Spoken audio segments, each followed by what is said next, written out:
Hello! In this video I will show you how to install Firefox browser on Redmi Note 14 Pro.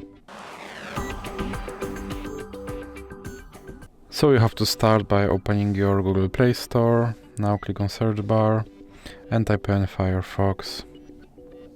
Now click search and click install.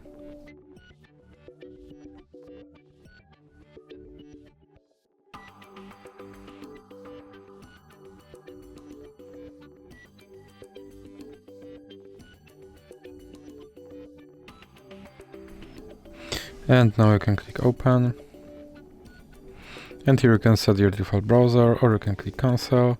Now you can add Firefox widget, or you can click not now. Here you can sign into your Firefox account, or you can click not now, and you can turn notifications from this browser, or you can click not now again.